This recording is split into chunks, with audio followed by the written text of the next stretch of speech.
Welcome to the 1905 podcast, home of the world champions, Chelsea.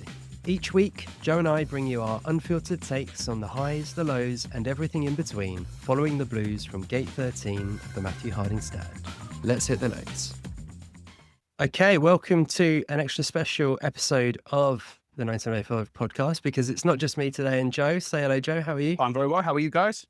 Very good. And we have got a special guest today, a man I'm a big fan of. I've been watching his YouTube show, listening to his podcast for a number of years. So we're very happy to have Daniel Childs, aka Son of Chelsea, on the show. Thank you for joining us, Daniel. Thanks so much, Chris and JK. Great to be here and excited to talk about, as we were just saying, a really positive time to be Chelsea fans, which you got to savour given the recent years. Exactly. I've got to ask to start with, actually. I've always wanted to know this. Where did the name Son of Chelsea come from? It's not as probably intelligent as people may assume or think that I spent hours thinking about it.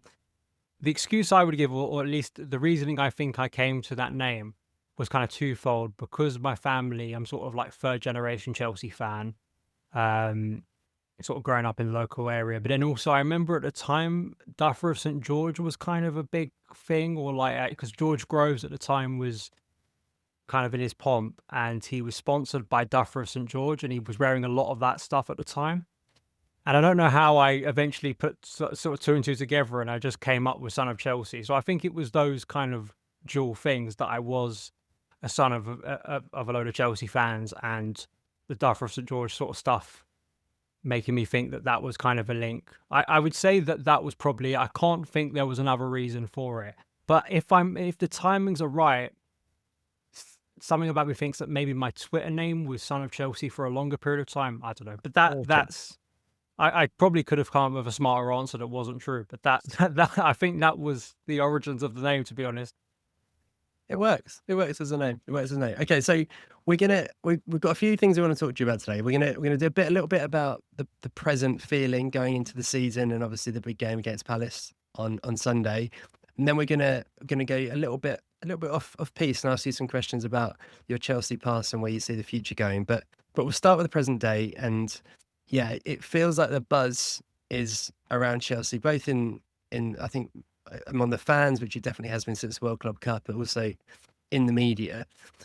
The first question I'm going to throw at you, Daniel, is which of the new signings, of which there are many, give us your ranking of the top three in terms of the ones you're most excited about? Obviously, we had a little teaser of them last weekend. Give us your top three. Top three, I think I have to go Joao Pedro as top. And I know that is recency bias because he's done so well, but I mean, how can you not be excited with what he's produced so far? It's like if it continues on the current track, he's going to go down as one of our greatest ever players, because he's just a ridiculous hit rate so far. Second, I'd probably say Jarell Hato.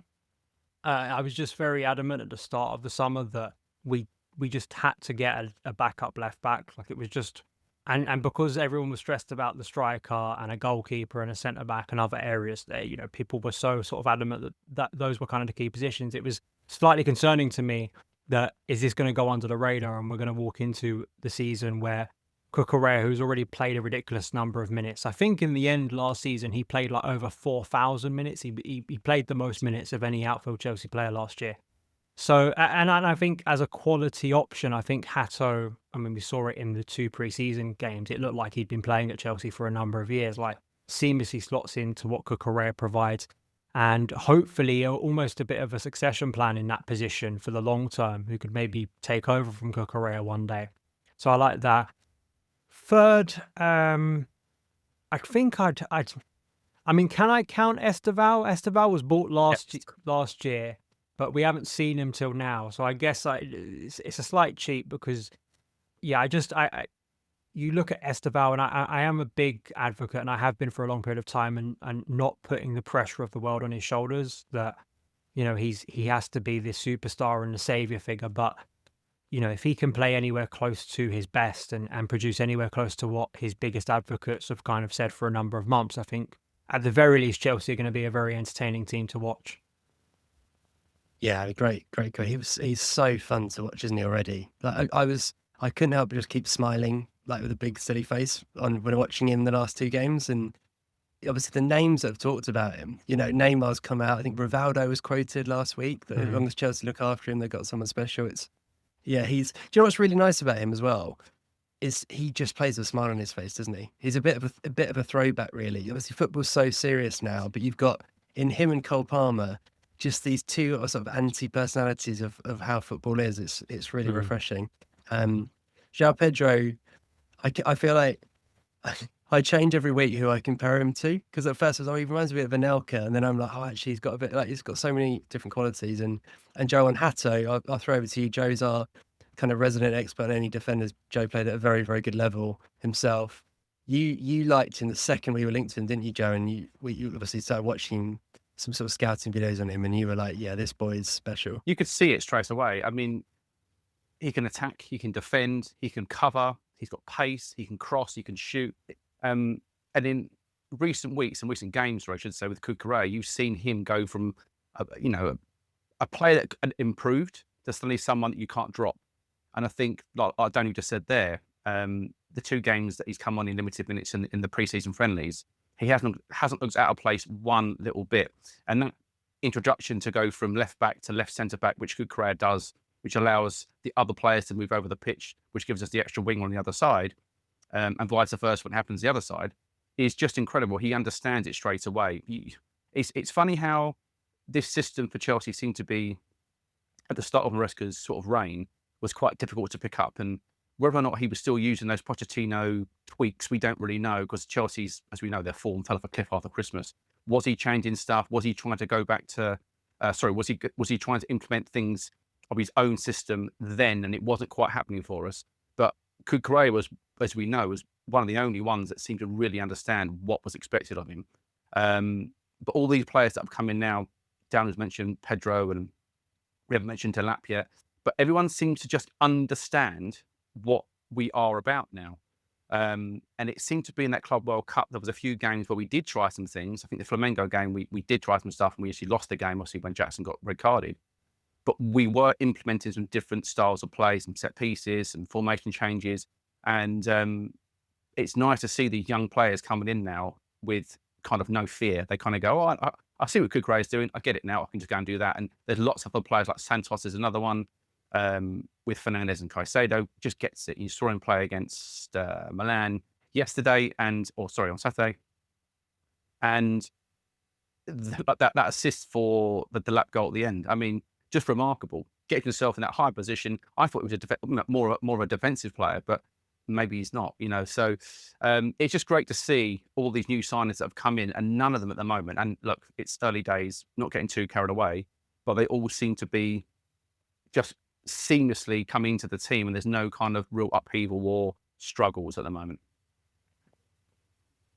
It's so true. It's this sort of kind of a horrible question, because you could make an argument for just about every one of the signings this summer has felt like it fits a need, whereas in the past maybe you've not felt the same. So, right, question two, being greedy, Daniel, if I said to you, okay, you can have another signing before the deadline day, what position are you going for, and do you have a name for us?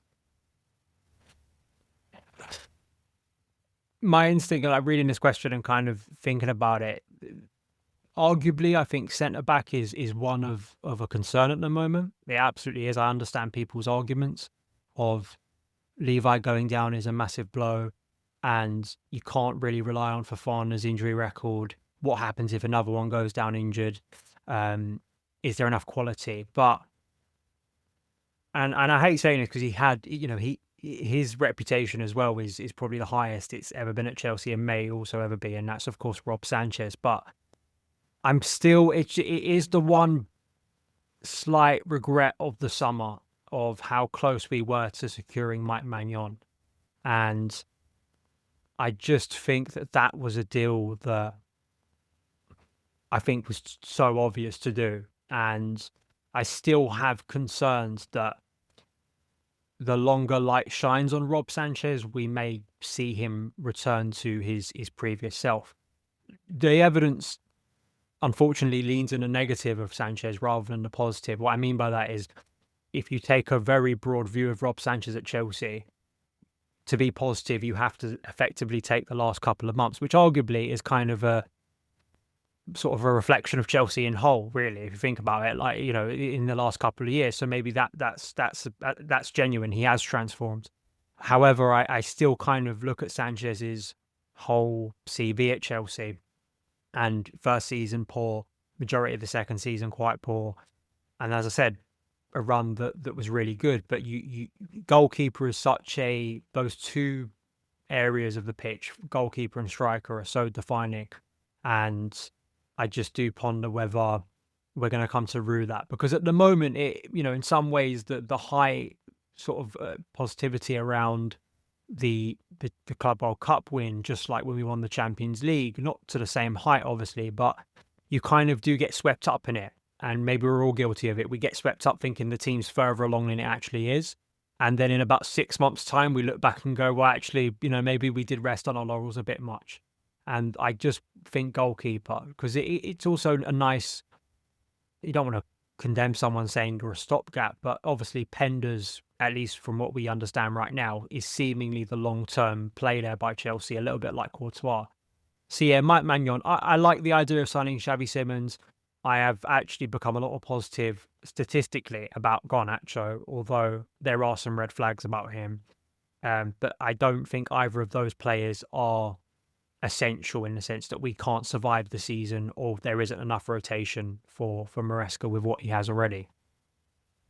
Yeah, it's so true. The point you make there about us being kind of swept up in the World Cup emotion, I've been guilty of it myself. I mean, I look back at the stats from our podcast, this podcast last season. We had more episodes with the word Sanchez in it than just about any other, because he was such a man. There was a positive one, to be fair, Bournemouth away early in the season, but there were so many points where you're like, that's enough, enough is enough.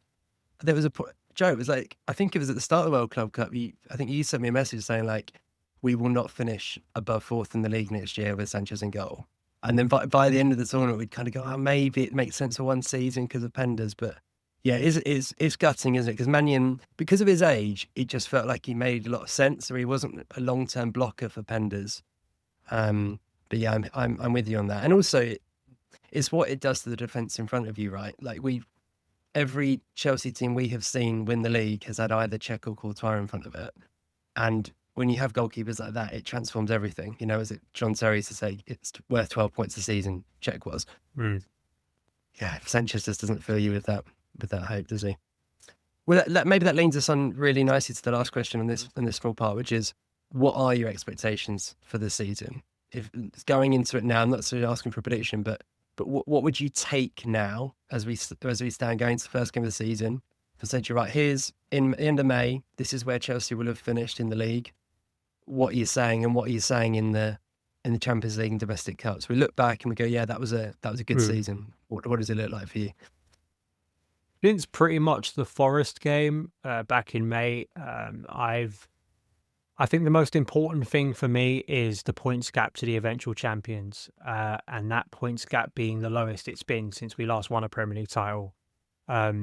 For my fanzine piece, I was intrigued to kind of look at the points gap since the 2017 title win, and it's gone up to 30. I think it may have even beyond 30 on one of those seasons. But actually, last season was the smallest gap we've had to the eventual champions since we won the title. Still, it was over 10 points, I think, but 15, I think it was. But it kind of tells you how far away we've been. And I feel like this season, if I was to kind of give a historic reference for it, I think it has to kind of be seen as a 13-14 type season when Jose came back, where you can see the foundations are there for a title-winning team.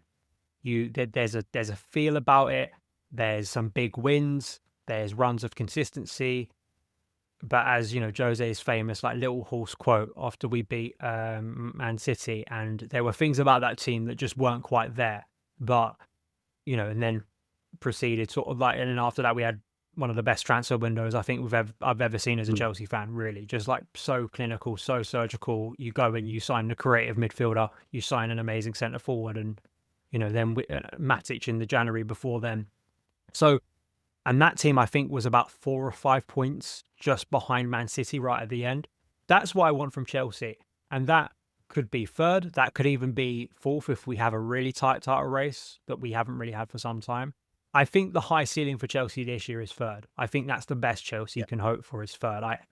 What to go beyond that, I think Chelsea will have to, it will be like a ride of momentum and they're staying at this level and other teams drop several levels.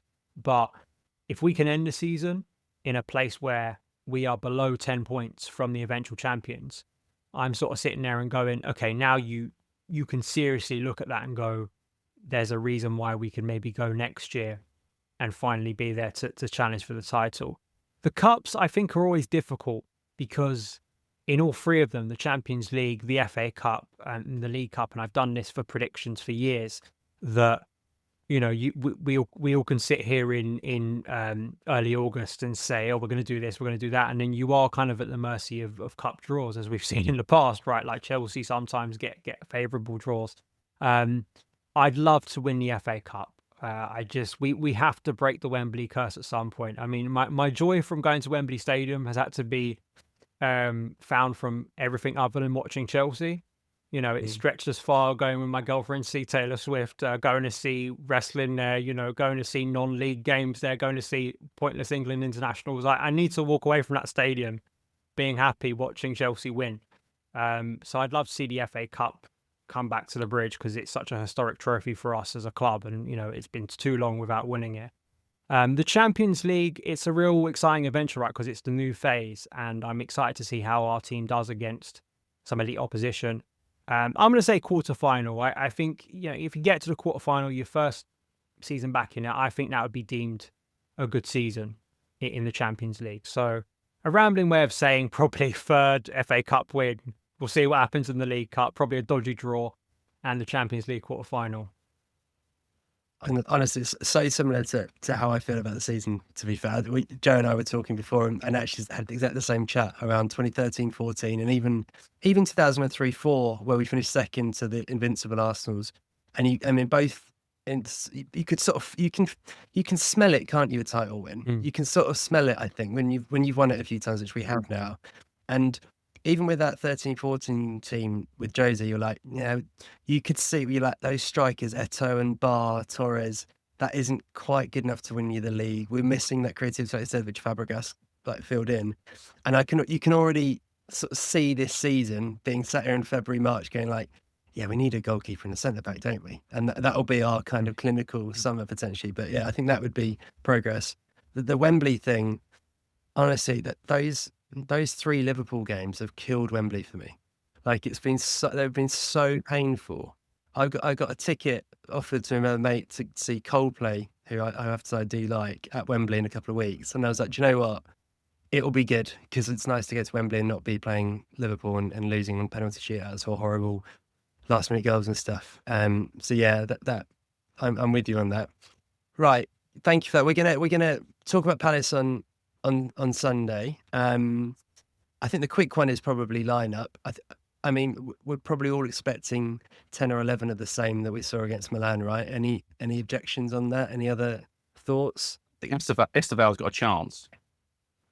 I think he's so direct. I mean, I know it's hard to say what he's going to do, and he always surprises us.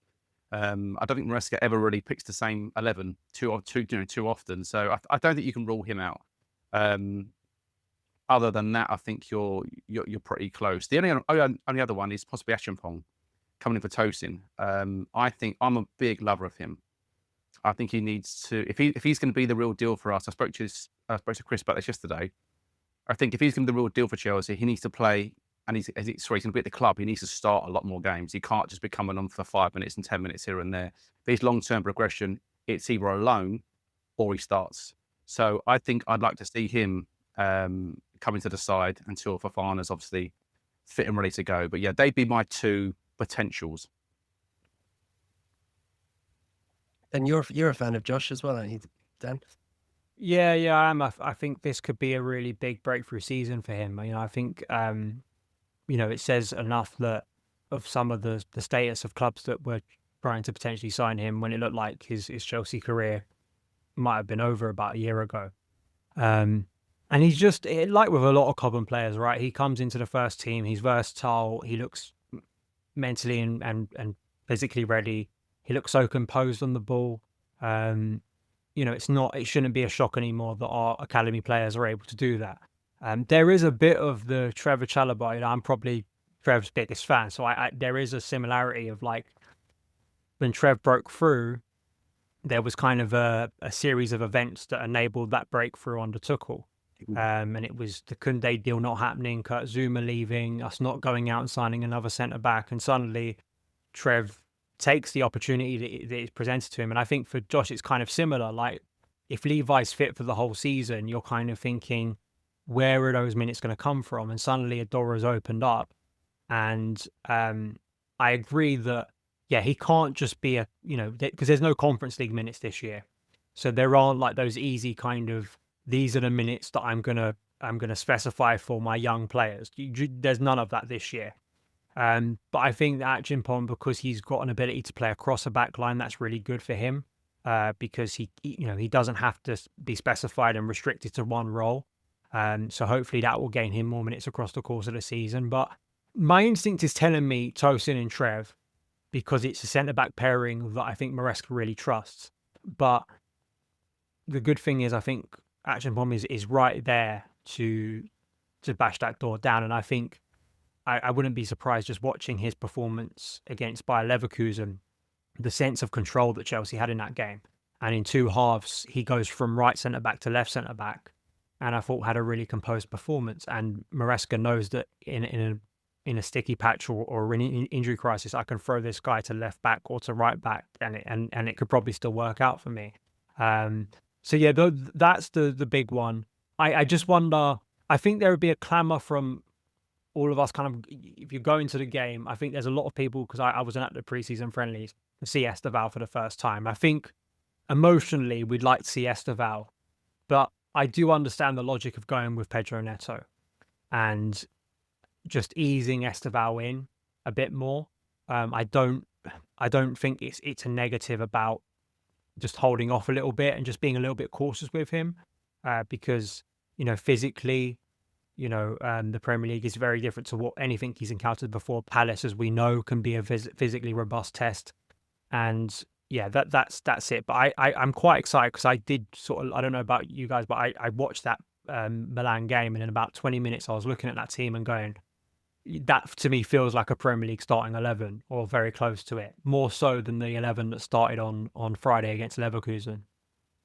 Yeah, it feels like you use those games really well, actually. And I've always really liked those pre-season type games at the Bridge. We had it with Costa, didn't we, before the 14-15, and it's always a really good exercise, I think, especially for the new players, just to get used to it. On Achimpong, just wanted to say at one point, I feel like he's an important use case, I think, for Cobham in proving that despite all the spending, all the players in and out, the trading, if you are good enough, you will still make it through, like Reece James, like Cole will. Yeah. And, we think there's a good chance Tariq George might end up leaving the club, who knows? But you need to have regularly players like Achimpong coming through and not being an asset to be sold, but like, no, he's in the first team. I think he's a really interesting one to watch. In terms of Palace, Joe, what I would probably say is that when the fixtures came out 6 weeks ago or so, I was like, oh, this could be quite a different Palace to the one that finished last season. At that point, you thought, well, Gay's going to go to Liverpool, Eze could end up at Arsenal, and who else? Actually, as it stands, they've managed to keep hold of those players and all of their big names, and they're not going to be easy, are they? We saw that against Liverpool at the weekend. Not going to be an easy game. No, obviously they knocked off Man City and Liverpool in the last two competitive matches. I mean, you can't get two bigger teams than that at the moment in England. So, yeah, like you said, Mateta was another one that was linked away, and obviously he's a battering ram up front for them.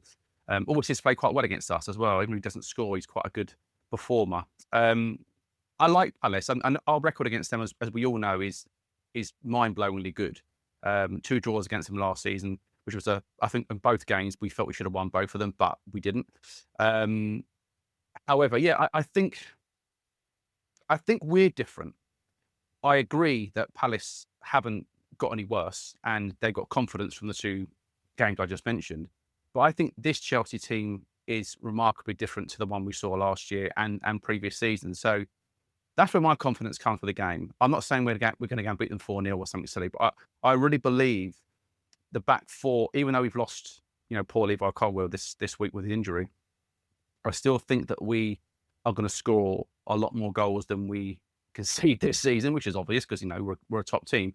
But I think in these games, we're going to outscore a lot of sides. And I think they might score 1, they might score 2, but we're more than capable of scoring 3 and 4 with that powerful lineup. And obviously, Daniel mentioned the Neto and Esteval kind of who will start there. I agree. And actually, in actual fact, I think Neto should start. He deserves to start because his Club World Cup performances were out of this world, possibly our best performer.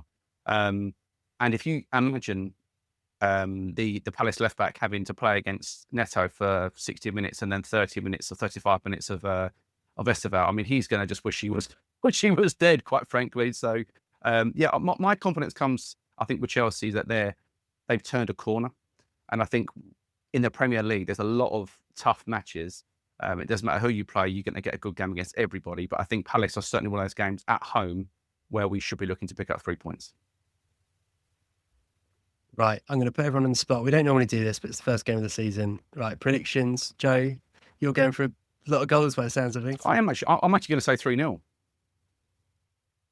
All right, 3-0. I feel fairly confident, and maybe it's blind optimism, but I do think, like we played them a few years ago at home, we won 3-0. I got a funny feeling we're going to have a similar result. Nice, Daniel. Am I allowed to predict the same scoreline? Yeah, absolutely. I think 3-0. I just think like that 21-22. I remember watching. It was actually after COVID. I think it was one of the first games I was back. Not the Palace game. It was a Spurs pre-season friendly, if I remember rightly, at the Bridge. And I just remember watching a team, and you can just you can sense a team maybe going to do something brilliant soon.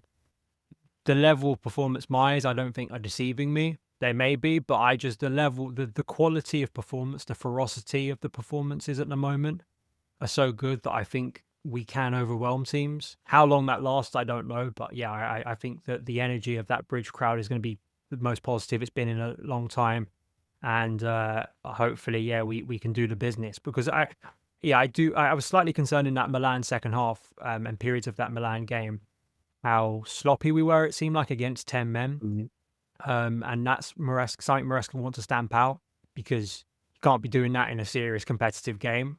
But if we assert the control we did against Leverkusen, which was a much more complete performance, I think we'll be okay. Nice. I'm going 3-1. So we're all going for wins, and let's hope that comes true. Right. After this break, we're going to go back to Daniel. We're going to talk about your Chelsea past and I look forward to Chelsea future. So we'll see you after the break. Hey, it's Chris here with a really quick message. Check us out on Instagram at 1905 Podcast. You'll find video clips, photos, and much more about everything we discuss on the show. Plus, it's a great way to get in touch, to tell us your thoughts, share your feedback, or just say hi.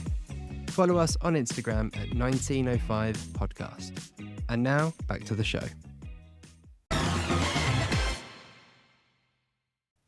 Okay, welcome back. We are going to ask Daniel about his Chelsea past, and I didn't want to do the kind of classic boring questions, when was your first game, etc. I wanted to go straight in with big memories. Give us start with this one. You've been to the Bridge many times, as I know. What would you say is the best atmosphere you've ever seen at the Bridge? What was the game, and what made it special in your mind? See, weirdly, there were actually some games last year when I was thinking about this that could even come into contention, which is weird, given there were periods when the Bridge wasn't actually that enjoyable place to be inside. The one that comes to mind, and really it's because of a specific goal, and I just remember the bedlam of all of it. And the weird thing was, it came in quite a bad season, and it's the Spurs game in May 2016.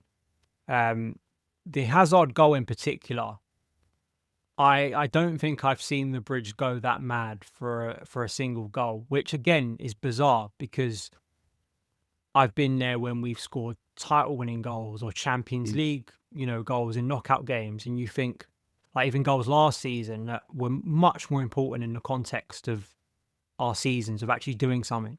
But I don't know if it was a release of a combination of things, a really bad season, actually finally getting some joy, or of course stopping Spurs was a massive part of it. The incredible nature of coming from 2-0 down, and the goal from Edin was just insane. One of the best goals you're probably going to see at the Bridge.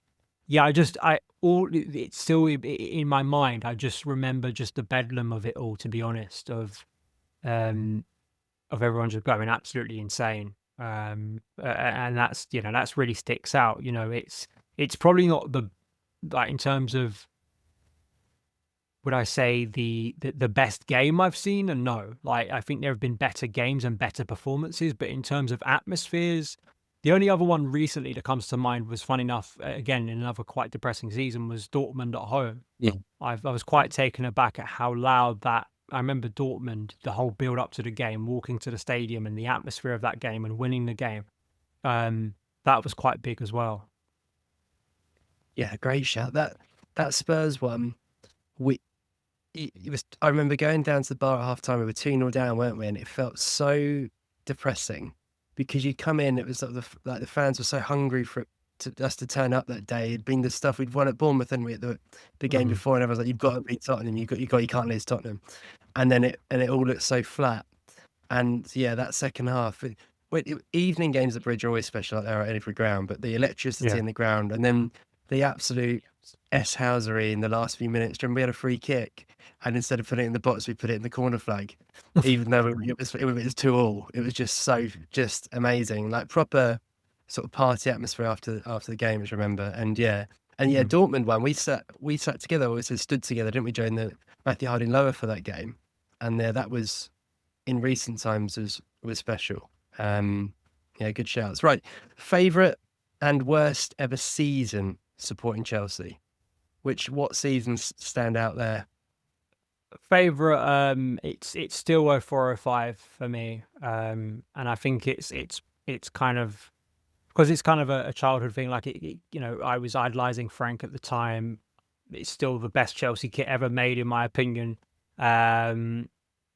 Just that team was just glorious. Like the magic of going to watch that team on a Saturday, walking down to the Bridge, and you kind of knew that a win was probably going to happen, and the just how wonderful that team was, and how much swagger they had, how much ferocity they have, how they could effectively beat you in any way. They could scrap like they did at Blackburn. They could, completely outplay you. Frank was scoring goals from long range just at ease, and it felt like in nearly every Stamford Bridge game that year, he was hitting it in from some distance just at ease with either right or left foot. And yeah, like that team's just glorious, and I still think that's the best Chelsea team, and I think in some ways it's a bit of a shame that they didn't win the Champions League, because I think they were that good to win the Champions League. Like I know that's the bizarre thing of the 2 Champions League wins, is that they came in seasons with teams that I don't think were anywhere close to the 0405 team. The worst ever season, 22-23 was really, really bleak. There was a period in like the April where I genuinely was saying on my show, I think we're the worst team in the league. A statement I'd never thought I'd be saying on camera, especially during this era of Chelsea. But and probably people still argue with me about this. The one that stands out, and it's not the worst in terms of like stats, but in terms of, I guess this is all about feeling, right? And this the weird thing about football is 17-18, especially the second half of the season under Conte. I think the depression was how drastically the mood turned from the previous year, how wonderful and joyous it was going to the Bridge to watch Antonio Conte's Chelsea, to go into the Bridge to watch this bleak team that, lost at home to Spurs. That in itself historically is like a real low point, for Chelsea to lose at home to Spurs.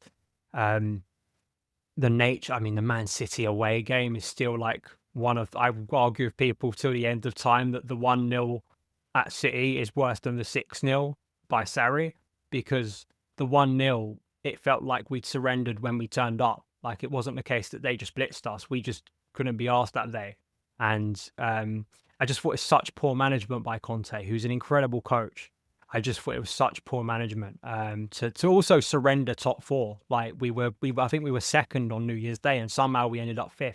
So yeah, that was one that I think was just a low point. I think it's more the contrast of seasons, because 21-22 to 22-23 didn't feel as bad as winning the title, being the best team in England, being as great, and then going to this, as I say, a team that couldn't score goals, looked pretty joyous. He looked on the touchline, Conte, his demeanor completely changed. He was no longer riling up the fans. He was just sort of like, had his, arms in his pocket, hands in his pockets, and just, it was quite depressing. It's such a good answer, because we've talked quite a few times in this podcast about the Conte's first season being one of our favourite seasons. Actually, almost because of the other reason, like the surprise of like none of us thought we could win the league that year. Maybe top four was realistic, having after the sort of bad year we'd had before. But it was like, oh, this is amazing! Like we're brilliant again. It was so exciting. And then that summer, we did the classic mess up after you won the league, didn't we? Where I think Conte and Stow come out, wanted Van Dijk and a couple others. We didn't back him in market, ended up, not doing what we should have done. And that was the season as well where wasn't the first game of the season it's like it shows you the pain of being a football fan, because you've just been champions all summer. You're like, oh, champions next year's gonna be really fun. And we were 3-0 down at half time where we're in the first, was it Burnley? It was Burnley. First game of the season. Yeah. Gary Oh, Cahill and red card in like was it like 16 minutes? I think he got I think Fabregas got sent off as well. Morata actually looked really good in that game, and we're thinking, well, there's a saving grace here. Morata actually looks like he's ready for it. But that he came on quickly and went wrong scored, as didn't well. he? Yeah. Yeah. Oh, it was so painful. And yeah, 04-05, I mean, wow. The one thing about that is, obviously, we talk about Lampard, by the way. My son is called Frankie, obviously named after Frank. But the one I look back on that, at the time, it didn't feel like it mattered. When we lost to Man City, obviously 1-0 on Elka penalty, you look back now and go, oh, like, we should have been one of the Invincibles seasons, just like Arsenal. And it always frustrates me that I think Mourinho said recently that, forget the Invincibles, we did it over 2 years and we're better in every metric apart from that one silly one. But yeah, great answer. Okay. And then final one, Joe, I'm going to I'm going to put this one to you as well, because I'd love to know your answer on this. Okay. The one player of all time that you'd love to have seen in a Chelsea shirt, and what era would you have put him into? Yeah, well, Daniel, I was trying to keep it realistic. Oh, sorry. I was trying to keep this realistic, because I could say Maradona or Zidane or someone, but I think I'll say Steven Gerrard, because we were undoubtedly so close to signing him. Him in midfield with Lampard and all those other players at the time, and I would have put him in the team with Lampard, so that era of player, I think would have been just unbelievable to break down. I mean, also you've been taking Liverpool's best player for the next 8 to 10 years away from them, and they couldn't have replaced him. He was, let's be honest with you, we might not like Liverpool or Tottenham and these teams, but let's be fair, Gerrard was an absolute, superstar, and he had everything. He could shoot, he could pass a ball 60 yards, he could thread a ball through the arbor needle. Absolute world-class player. It would like, obviously we saw it with England and it was always talked about, but the idea of Makelele, Lampard and Gerrard as a three would have just been fascinating, wouldn't it? Because Lampard likes to play off the left, Gerrard off the right. You'd have been like, oh, would have been amazing. Go on, Daniel, what's yours? For me, it has to be another rival player, and that's Thierry Henry. Probably my favorite non-Chelsea Premier League player of all time. Henry, like, the one thing that I always think's amazing about him is he never felt like he smashed a ball. Like, every finish, I've never seen a player place finishes the way he did. The style, I've not seen a player since. I know people have made comparisons at times to Mbappe, but I think Mbappe's a bit more explosive. There's just a subtlety. I actually think there's a bit of, like, at times, the way Henry would run with the ball reminds me a little bit of how Hazard would, in the sense that you don't feel like they're ever breaking a sweat, but they are taking the ball past several players and everyone else is having to break a sweat to keep up with them. And yeah, I mean, at times he was a menace to Chelsea. Obviously, I think JT has even said after retirement that, like, it was one of those players that you'd get cold sweats knowing you have to play the day after, because he was just insane. And in terms of like when he would have been brought in, I mean, maybe more recent times when we've really struggled with a striker, but could you imagine a fantasy team with Didier and Thierry Henry in the same 11? I mean, you might as well just, call it quits, to be honest, for the rest of the league, because I think Chelsea would have won everything all in one go. But yeah, Henry, I just had a real appreciation for. Like, I thought, around the same era as, Mourinho's best Chelsea teams. And I just don't think we'll probably see a player of his profile again. It's a great shout. He actually came out, didn't he, recently? I don't know if you saw that, and said that, I think he was asked if there was one striker you could have played with, who would it have been? Henry, and he said Drogba of the Premier League era, because I think he said exactly what you said, how they'd have complemented each other. We probably put a bid for him, to be fair, when Roman first came in, because we were being cheeky. Yeah.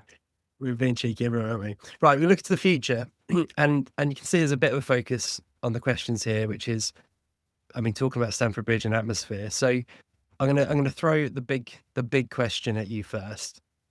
You don't have to look very hard to see that the stories around the likely future of Stamford Bridge will mean either staying at Stamford Bridge or going to Earls Court. There are compromises, obviously, both way. I wanted to get your view, really, because I think it splits the fan base pretty evenly. Would you rather stay at Stamford Bridge with a limit of, say, 55,000 seats, or move to a brand new stadium at Earls Court, which could be up to 70,000, be the biggest club stadium in London? Where would you sit, and obviously the other things that come along with that? I'd say Earls Court with 70k. I mean, I grew up in Earls Court, so I know that it was, because Chelsea are basically growing up by my local club, so it's not, and that's kind of always been my strongest argument, I think, for justifying the move out of Stamford Bridge, which I know for a lot of people is kind of sacrilege, right? And I understand, and unfortunately, a lot of the social media crap around it has people dismiss, tarnish Stamford Bridge, and I understand why people get their guard up about it. That's not really my point. I think the justification for Earls Court is, as you've already demonstrated, the capacity and the just much more freedom to create a bigger stadium, which obviously is what I think most fans would like, or at least a better, bigger stadium to kind of move the club forward. And I also just think, like, the alternative of having to go somewhere, be that Wembley or somewhere else, for years on end is just, I don't think people have, maybe some people have thought about it, but not thought about it that long. Like, could you imagine the best part of a decade away from Stamford Bridge and what that would mean for the match going experience? You stay in Stamford Bridge whilst this other new stadium gets built. And as we've seen with Goodison Park, as we saw with White Hart Lane, as we saw with Highbury, you get to give this great stadium in your club's history the send-off it deserves. And Earls Court also doesn't disrupt the match going, and it always sounds all PR, but the match going experience for people. I can't believe that going to Earls Court, which, you kind of just probably reverse the direction people come to, because, a lot of people get off at Earls Court and walk down to the bridge, either through Brompton Cemetery or for other means, maybe have a drink in Earls Court Road, or have a drink on the way to the ground. You probably swap that round. People would probably get off at Fulham Broadway and start their day there instead. It's in the local community. It's, if you could be at Earls Court Station and hear the noise from Stamford Bridge, that's how close it is. So I've never quite bought the whole, it's blasphemy for Chelsea to leave Stamford Bridge and for them to move to Earls Court. I think anywhere outside of that, then we're having a different conversation. But the problem that Chelsea have always had with Stamford Bridge is the unique nature of the ground. I mean, anyone who's ever been, not just in England, if you go to any football ground, really, I mean, I probably can't remember in my life going to German grounds, even like going to America to watch Chelsea, French, Belgian grounds. Like, it's amazing. You quickly realize how unique Stamford Bridge is in where it's placed geographically, of how central it is, how it's surrounded by roads, how it's surrounded by houses. A lot of football grounds are in the middle or at sort of the outskirts, so they've got all this space to build around. Chelsea have never had that. It's not a perfect solution. It never is. But I just think that times change, right? And the club should move into new chapters. Chelsea is a club that is going to last forever, last beyond all of us. And that doesn't mean that Stamford Bridge is tarnished. That doesn't mean we have to throw Stamford Bridge away and, forget about it. But I am also a believer that, you can move into new stadiums and it doesn't have to be the end of everything, right? I also would say this is getting, you can do whole podcasts about this, you can do whole written pieces about this, right? And documentaries probably about this issue, right? And I respect there is a lot of divided opinion about it. But if it's Earls Court, I think Earls Court is a great option.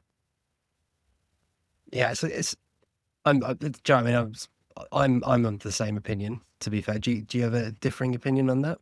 No, I completely agree. I'm also from Fulham myself, Daniel, so I get it's in the history and all of that. I would shed a tear as much as anybody if the time came that the ground was to be bulldozed for houses and we got a new stadium at Earls Court, like you say. I just think the opportunity to also play in a ground that is a world-class stadium, which you can do, like we've seen with Real Madrid. Okay, the Bernabeu is still the Bernabeu, but they've turned it into all these other sporting events, which gives you a load of revenue for somewhere, for your future. Your future's kind of secure with that. Look at Spurs, and everybody I know that go to Spurs, Chelsea fans say it's the best stadium they've ever been to. So it's real high praise, and I think Chelsea could do an even better job with, even in time that's gone by, the way you can build things now, and what I mean, kind of the way things are done. You can add so much more into these grounds now, which is just going to be kind of mind blowing for our future. I think with Stamford Bridge, if you had to say, right, let's remain there for 3, 4, 5 years, and we're going to continue to play there whilst we redevelop it. So that was an option, and you played in front of 25,000 people or 28,000 people. I think that's not an option either, because I think that just, you look a bit Mickey Mouse, in my opinion. I think you need to go and play somewhere like Wembley, and that is just, I, like you, Daniel, think it's an absolute, poor decision to go there. So, yeah, my feelings would be to stay to move to Earls Court. Yeah, I think that the thing as well, you're right to talk about the moving that to Wembley or wherever it would be, because Spurs obviously did it, but it was only 18 months. It wasn't that long a period of time they had to do that for, and it definitely did disrupt them. Like they definitely lost a bit of it. Obviously, we went there and Alonso had a bit of a masterclass that day, but they lost their form. They had an amazing last season, didn't they, at White Hart Lane, and they dropped off. What you're trying to build on the pitch, whenever that would happen, it's a significant. It would be a multiple years for us, like you say. So I think that is a consideration, because if you don't carry on the sporting stuff alongside whatever you're doing off the pitch, you're going to be in trouble. I think the second question is related to this, which is something very close to my heart. Is that if and when we do this, we have to build the best stadium in London. Yeah. It has to. We have to do what Spurs has done, learn from every lesson, and make it even better. As a match going fan, what are 3 things that you'd like to see at a new Stamford Bridge, whatever it might be called? So firstly, it would be Bitburger as the main Pilsner on offer, because Right. I'm slightly happy there's Madry, but I'm a big sort of that's like my favorite Pilsner, to be honest. I mean, I'd love just to be it, because my season tickets in the East Stand Upper, and anyone who's ever sat in the East Stand Upper will understand that the concourse up there is, I mean, it's not even a concourse. It's so small, and you could be at a game, you could be going to a game like mid-January and it's freezing outside. You have several layers on. I walk through that, and it's like, I don't know, 10 steps from getting to the top of the stairs and then walking through this busy concourse up to the stairs to get to my seat. And I'll already be sweating because it's like a sauna in there. And it's horrible, really, because I know people who, are in the hard and lower or in the West Stand concourse, and, it's night and day. And whenever I get a chance to, usually a cup game, I'll move seats and I'll go in the hard and lower. It is a completely different experience. So yeah, a wider concourse because I think in some ways me and my dad always say it, it almost, you don't want to spend time in the stadium because it's just not that pleasurable. You'd rather be outside and then go in a little bit before kickoff. I think the third thing, and this is more like just a general football thing, is just the accessibility to tickets for people, because that it's been said enough at Chelsea, and it's been said at a lot of big clubs, right? Like, where is that next generation coming to support the club and to regularly be at the games home and away? The people who are going to be traveling to Kazakhstan as well as to West Ham on a Friday night. And my fear is probably one that's shared by a lot of football fans is people being priced out of the game, and people not being able to support their biggest their favorite clubs. Because it's all right saying support your local club, but if your local club is literally Chelsea, and you live in that local community and you can't afford to go and watch Chelsea, what are you supposed to do? And given nowadays all of the revenue that seems to never be dying down from TV, and we hear that actually match days tickets actually aren't that big of a deal to clubs. I think I'm probably like being unrealistic, but I think there has to at least be I'd love to see a league-wide cap on home tickets as there are on away tickets. I think the away ticket cap has been really good. Obviously, you always have hospitality, and you will have areas where people, if they want to, can splurge on more. But that would be something that I'd love to see, because you want to have the best stadium. You want to have loads of people going to it. So if the ambition of the owners is to have that great stadium, then surely it's to incentivize to get more people to come in and support Chelsea. Yeah, I completely agree on that. I think I felt it last season in the Conference League. There was we generally did all right. There was 1 or 2 games when it wasn't sold out, and I was like, oh, give it to schools. Like, give the tickets to schools. Get the next generation in, because it's like one chance to see that team play. You're a Chelsea fan for life. We've all been through it ourselves, right? It's an obvious one. I'm going to give you my 3 because Joe's heard me.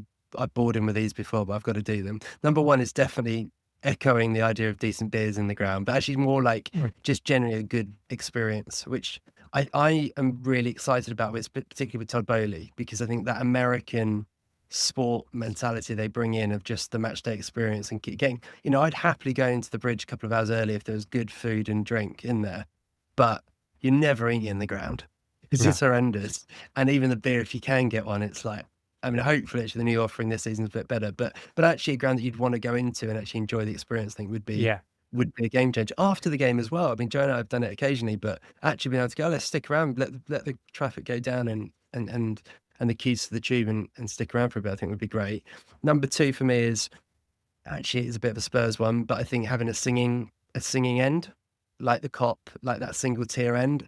That was the one thing when we saw the designs of Roma's Cathedral, I always felt was missing. It's such a great opportunity to just go, right, let's have an atmosphere creating end. I'm a big fan of that. And then my 3rd one, which I've said this far too many times, but you can be another one to hear me preach the message, Daniel, is a retractable roof, because there's no stadium. The only one in the UK that has one is Cardiff. And if you did that, you'd immediately become the number 1 venue if you wanted to use concerts, basketball, tennis. You could be the ground for that, and I've always felt that would be such an opportunity. So yeah, thank you for letting me get them off my chest. Right, and my final question about the future: who is going to win the league sooner, Chelsea or Arsenal? I mean, it's got to be Chelsea, hasn't it? I've actually been doing my Premier League predictions, and I don't think there is a club or a coach who is under more pressure than by his own supporters than Mikel Arteta at Arsenal this year. Because as a Chelsea fan, if things go wrong, we can just go, well, we're world champions, and we've won the Conference League. I've seen our team, obviously win a lot, but yeah, I think Chelsea, just simply because I think that momentum, right, and historically as well. I mean, it's a guarantee about European trophies. We've just done another one. And we've just done a trophy that Arsenal never been able to compete for. So, obviously Chelsea for another Premier League title. Oh, it'd be brilliant, wouldn't it? You've seen so many Arsenal shirts around the last few years. They just get quietly put back in the drawer as we pass them again. Thank you again for being on the show, Daniel. How can people find you if they want to see your work? No worries. Great to be on. Really enjoyed it. Son of Chelsea on, I'd say just Twitter is probably the best place. It's kind of like the hub where you get my opinions on Chelsea, and I post my YouTube videos. For YouTube, Son of Chelsea, Substack as well, Son of Chelsea, if you want to get my written content, and across all podcast platform, same thing. Just search Son of Chelsea. So luckily, I think I've got it all the social accounts, as many as there are, all just to handle Son of Chelsea. So if you want to find me on there, that's where you can find me. Nice one. Well, Joe and I will love to meet you for a bit burger before a game at some point in the season. Well, if they ever produce one, I might have to bring my own, to be honest, at the moment, because until we get that new Stamford Bridge. But I'll take a Madry as a second option. Perfect. Joe, final word? Yeah, just Daniel, thank you for your time, mate. Appreciate you for coming on. Awesome insight. And like you say, look forward to seeing you soon. Right, and we'll be back to reflect on a comfortable win against Palace at the weekend. Oh, I've just jinxed it, haven't I? No, it'll be fine. It'll be fine. Cheers, everyone.